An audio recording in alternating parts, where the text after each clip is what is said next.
Hello, I'm Patricia, a 34-year-old who leads a pretty ordinary life, balancing a regular job while raising my son. Romance wasn't a big part of my life until I hit my 30s. That's when, concerned about me being single, my parents introduced me to William. He seemed perfect, deeply committed to his family, which resonated with my values. We married, and it felt like everything was falling into place, a real-life fairy tale. 8 months into our marriage, our lives took a dramatic turn. William called me several times one day, sounding exhausted. When I returned his calls, he broke the news that his father, Paul, had suddenly collapsed at home and was rushed to the hospital. Unfortunately, Paul passed away, leaving a void in our lives, especially for William's mother, who was left to cope alone. William stepped up, spending a lot of time with her, taking her out, and even planning trips to help her through her grief.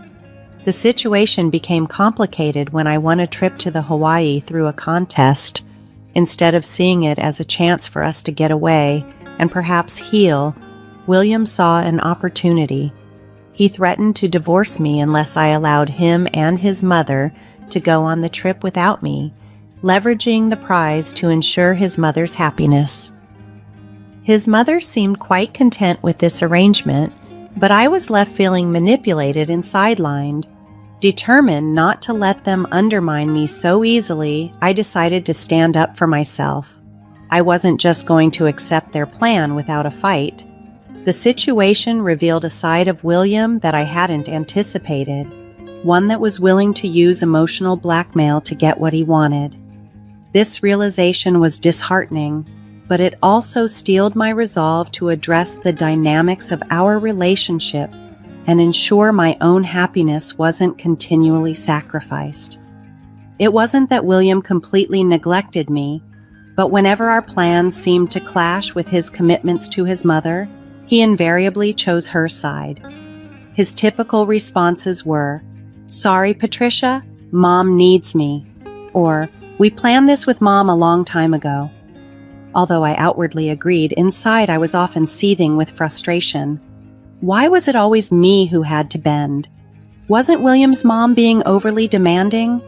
Despite this ongoing issue, William's closeness to his mother was undeniable, and aside from this, our marriage seemed stable. I just assumed that this was the norm for some families. My own little escape became engaging in crossword puzzles that offered prizes. This hobby was especially perfect for times when William was preoccupied with his mom. Occasionally, I'd even win gift cards or meals, which was a nice bonus. Then, one day, I hit the jackpot. I won 2 tickets to the Hawaii.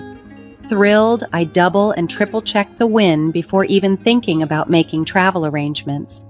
Initially, I considered inviting William but hesitated, knowing his tendency to involve his mom in our travels.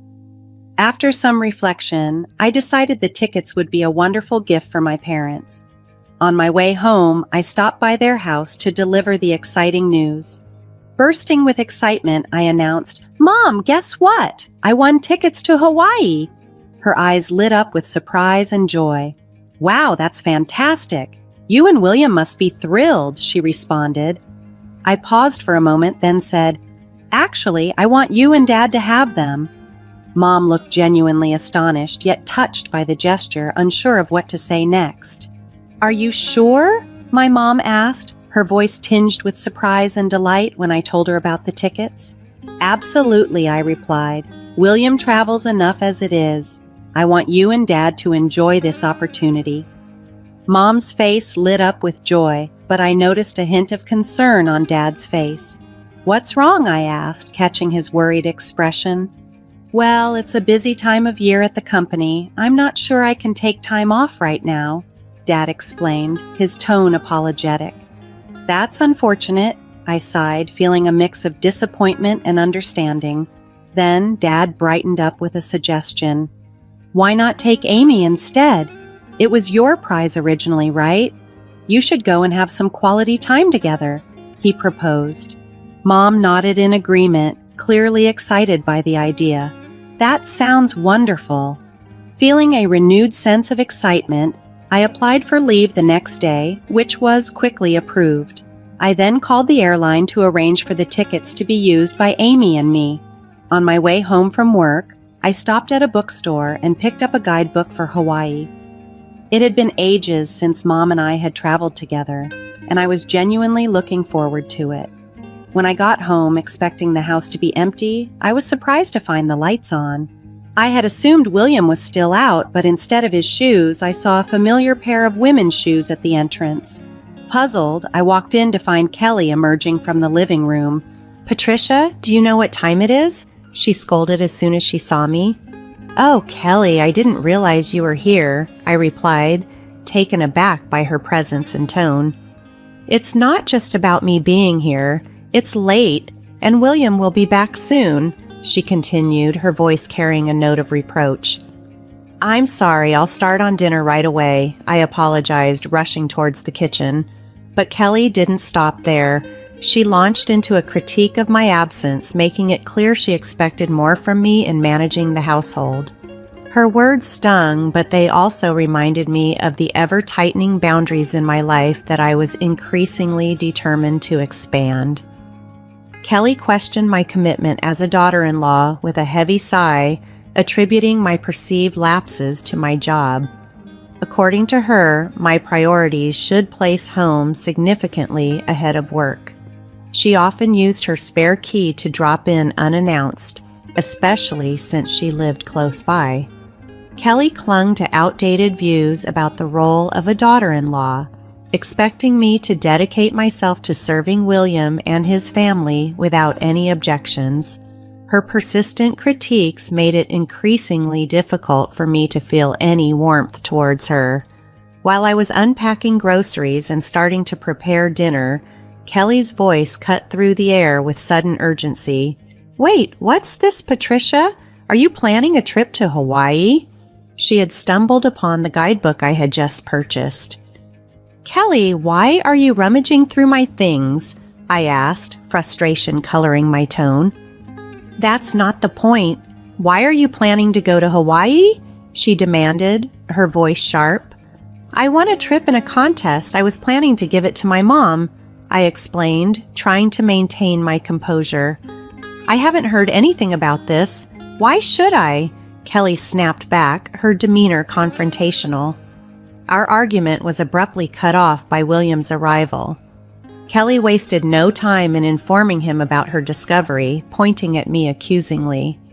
"William, listen, Patricia's being thoughtless. Did she do something wrong?" she prodded him. William turned to me, his expression stern. "What's going on here?" he demanded. "I won the trip and wanted to give it to my parents, but since Dad can't go, I thought Mom could go with me," I replied calmly, trying to explain the situation before it escalated further. "Why didn't you discuss this with me first?" William asked, his tone a mix of confusion and irritation. "It's my prize, William," I said, my frustration evident as I faced him. "What's the big deal? You always travel with Kelly." "It's not the same. Mom and I only go on trips within the country. We haven't been abroad in years," William countered, his voice rising. "How could you decide this without talking to me?" He slammed his hand on the table, cutting me off. "You're getting too bold for a daughter-in-law. Mom and I are going, and you're staying home, Mommy," he declared, his choice of words making me wince at their childish tone. "Wait a minute, you've had enough of this trip," I said, trying to maintain my composure. "If you're not happy, let's talk about divorce then." I couldn't believe I was hearing him use the threat of divorce over something like this. It seemed utterly ridiculous. Fuming, I shot back. "I won this trip fair and square. I've already decided to give it to my mom. Can't you see the signs for once? Mom wants to go. When does it end with always putting Kelly first? You never consider how I feel." "I don't care how you feel. Like I said, this trip is for me and Mommy. Stay home and behave," William insisted coldly, his dismissive attitude chilling. My affection for William was quickly diminishing.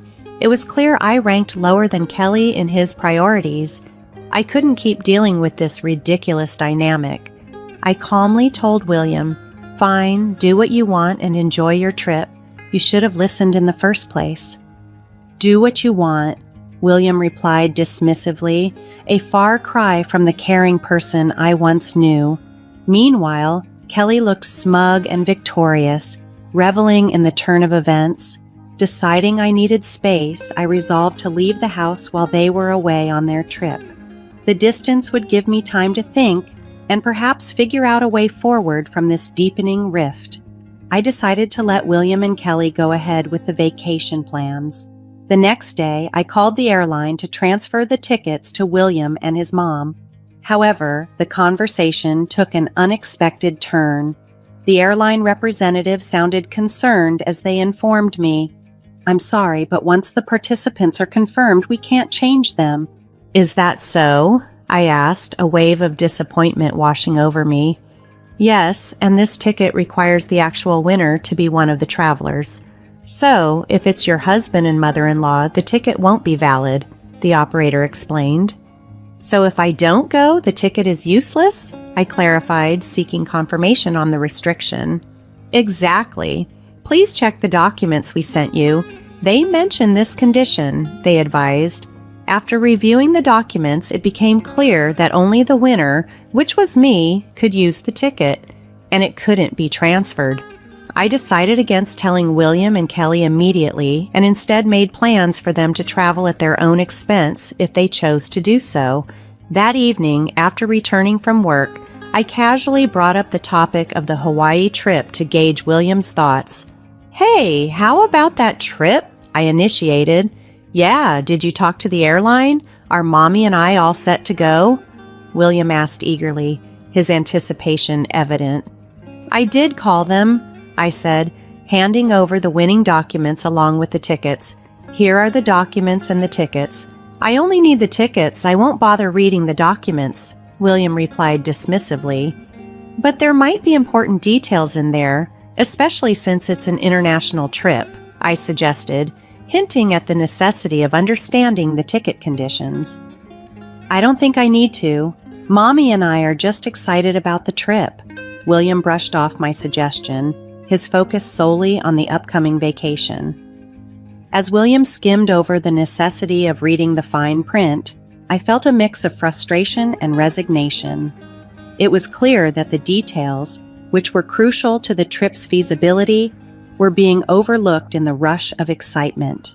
With William's dismissive attitude towards the details of our travel documents, I could only hope he would eventually pay attention to the information they contained. "And I have got it covered. We're efficient, unlike you," he retorted dismissively. "Fine, whatever. I'll leave them here just in case," I replied, placing the documents on the table, knowing well that William might overlook the vital details they held. As expected, on the day of their trip, after making sure William had left, I packed my bags and headed to my parents' house for a quiet stay. While unpacking, the anticipated call from William came through. As soon as I picked up, he burst out, "Hey, what's going on? They're saying the ticket can't be used." "That's right. If the winner doesn't go, the ticket is invalid," I explained calmly, trying to keep the conversation as neutral as possible. "What? Why didn't you tell me this earlier?" William demanded, his voice a mixture of confusion and frustration. "I did tell you. Remember, I mentioned it might be a good idea to read the instructions," I reminded him, hoping he'd recall our earlier conversation.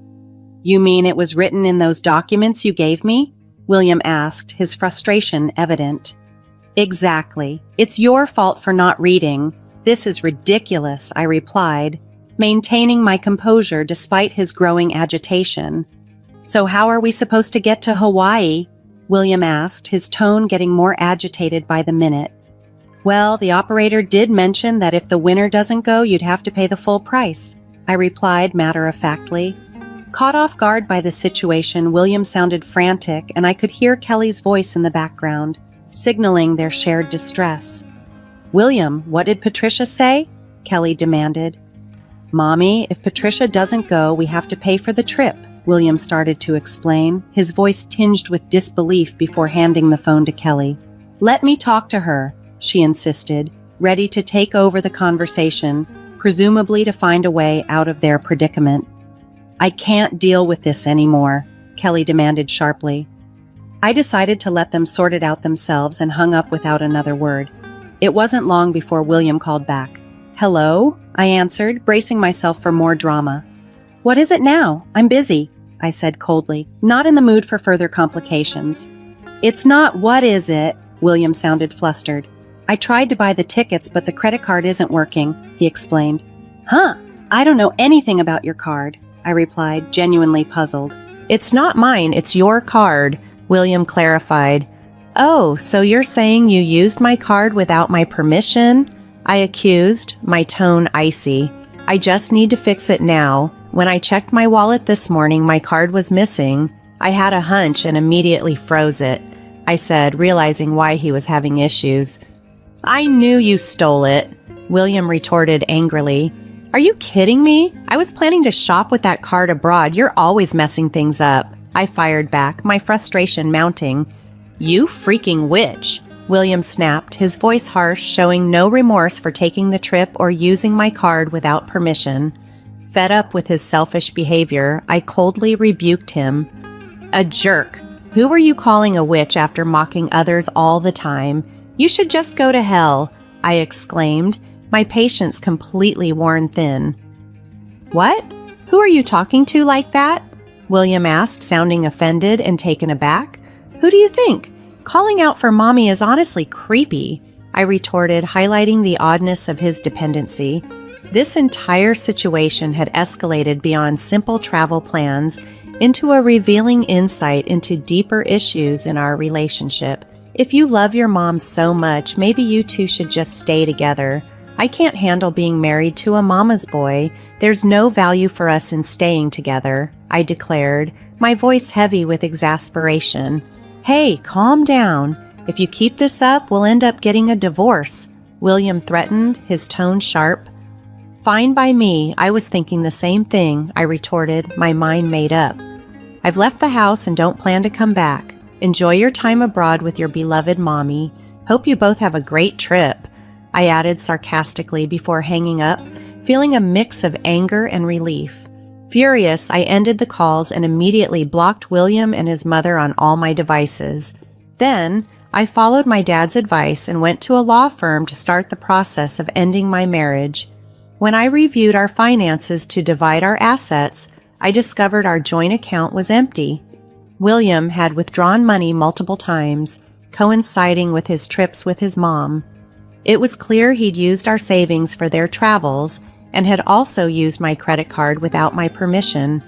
I demanded significant compensation from him, which resulted in him owing money and being pursued by creditors.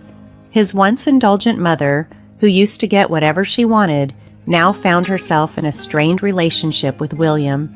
They argued every time they met, a stark contrast to their previous closeness. It's ironic how things turned out, considering how spoiled he used to be. Meanwhile, I decided to stay with my parents for a while. The ordeal had caused them to worry, and I wanted to make it up to them by living with them and taking care of them. Being away from the chaos of my marriage, I realized that what's truly important is having a loving, supportive family. Going through this divorce reaffirmed that belief, helping me rediscover what matters.